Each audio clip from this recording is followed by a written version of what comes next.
आत्मीय भाइयों और बहनों, आपको पुस्तक अधिकतम अंक कैसे पाएं पढ़कर सुना रहे थे। इसी क्रम में आपको पढ़कर सुनाते हैं व्यायाम और स्वास्थ्य।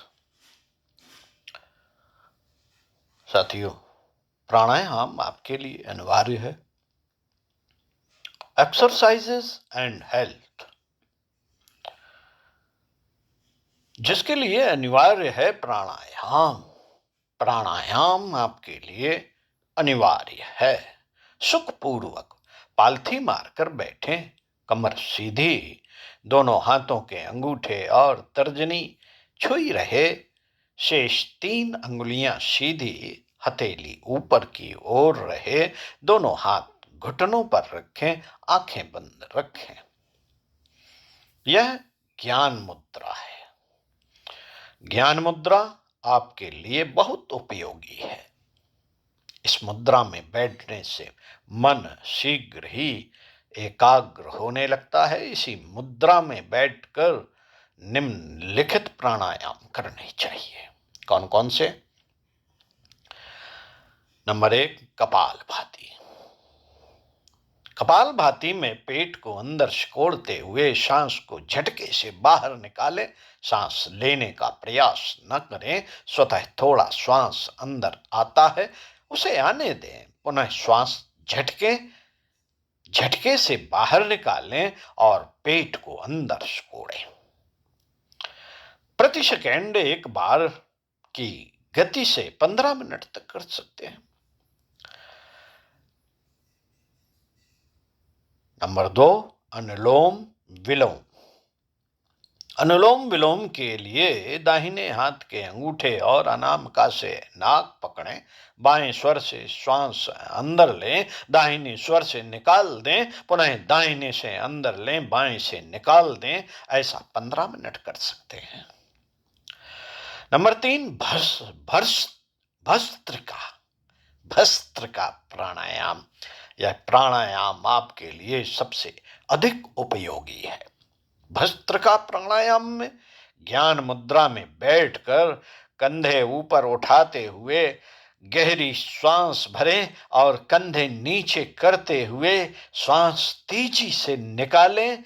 यह क्रिया तेज गति से पहले थोड़ी देर करें और रुकें, फिर दोबारा प्रारंभ करें और जब तक किया जा सके तब तक करें। इस प्राणायाम को करने से मस्तिष्क शांत, तनाव रहित और ग्रहणशील बनता है। मन में प्रसन्नता बनी रहती है और अधिक कार्य करने की, अधिक समय तक पढ़ने की क्षमता प्राप्त होती है। साथियों, चौथा है भ्रामरी प्राणायाम। भ्रामरी भस्त्रिका की भांति यह प्राणायाम भी आपके लिए इतना ही उपयोगी है। इसमें ज्ञान मुद्रा में बैठकर गहरी श्वास भरें और धीरे धीरे भंवरे जैसा गुंजार करते हुए श्वास बाहर निकालें। यह प्राणायाम 5 बार करें। 5 बार करें। प्राणायाम का अभ्यास किसी योग शिक्षक से सीख लें तो अच्छा रहेगा। बाकी तो इस विषय पर बहुत सारे वीडियो, बहुत सारी साइटें, बहुत से लोग इन क्रियाओं को करके भी बताते रहते हैं। इसके बाद साथियों,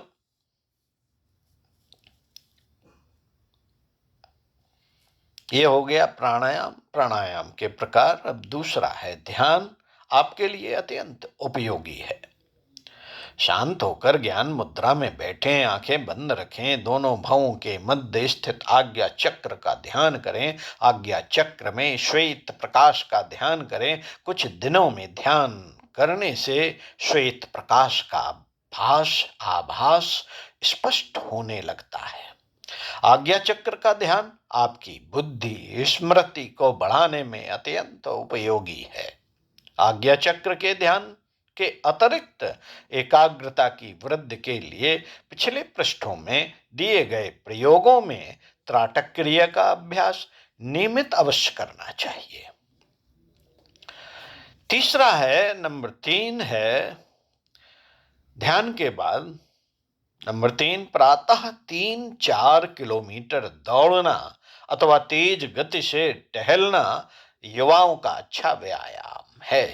जितना समय हो सूर्य नमस्कार, आसन यथाशक्ति करना चाहिए। डिनर जल्दी लें और 10 मिनट टहलें। डिनर के बाद टहलना बहुत आवश्यक है। बताते हैं इससे कि डायबिटीज घटती है। डायबिटीज करने जिसको ज़्यादा रहती है उन्हें ये जरूर करना चाहिए।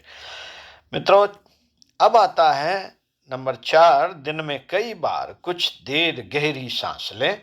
इससे आराम मिलेगा और ऊर्जा मिलेगी।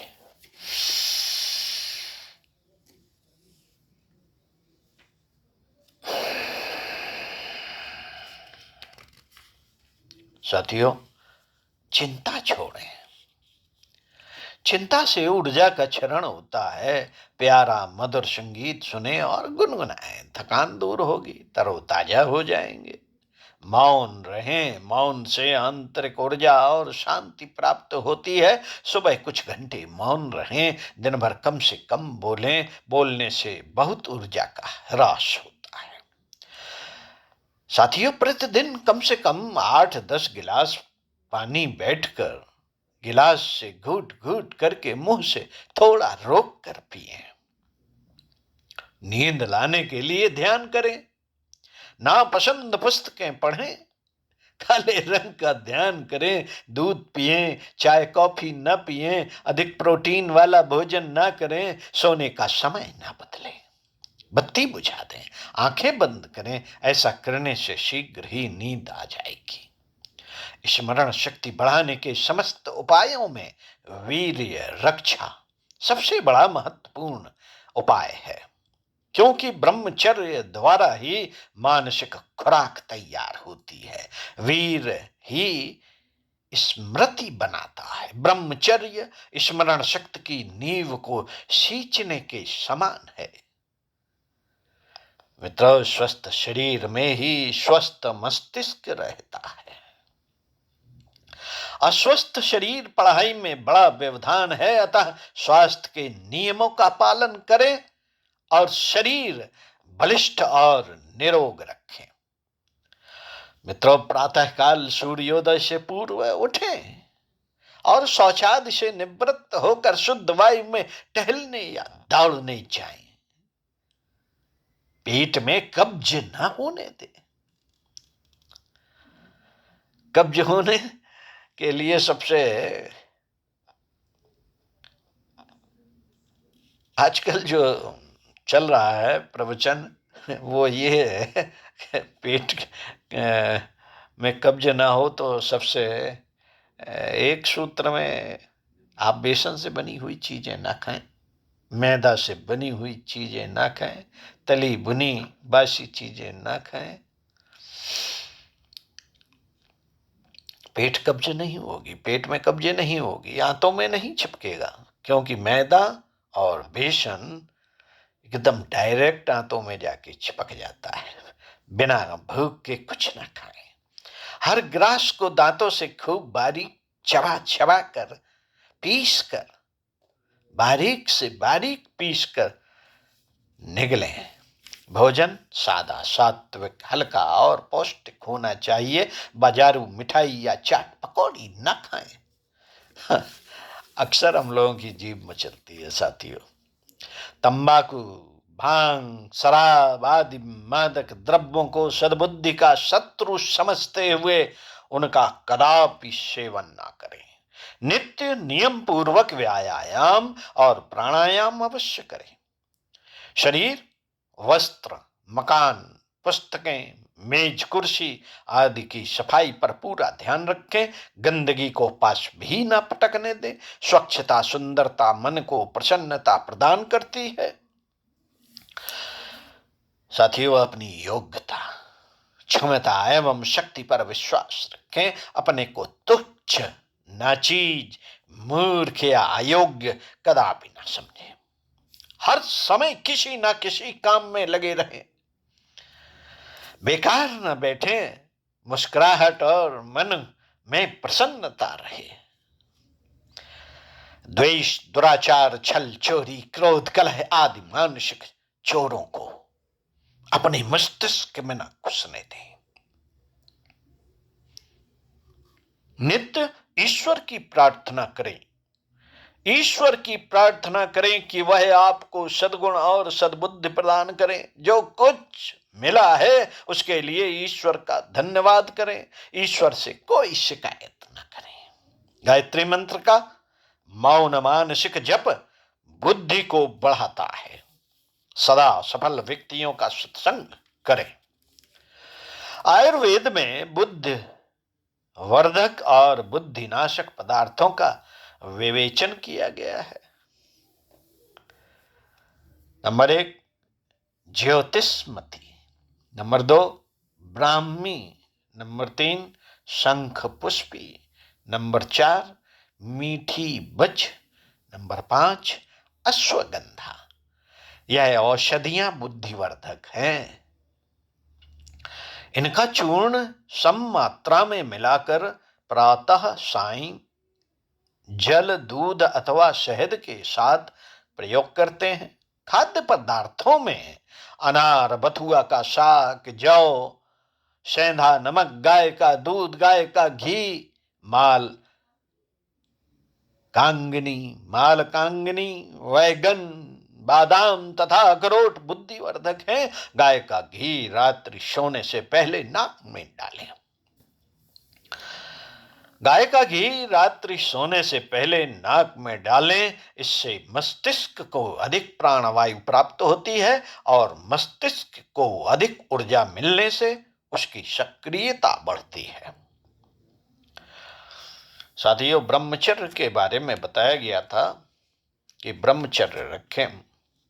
ब्रह्मचर्य क्यों आवश्यक है? ब्रह्मचर्य का अर्थ है संयम और सदाचार द्वारा उत्कृष्टता की ओर मन, वचन और कर्म से अग्रसर होना।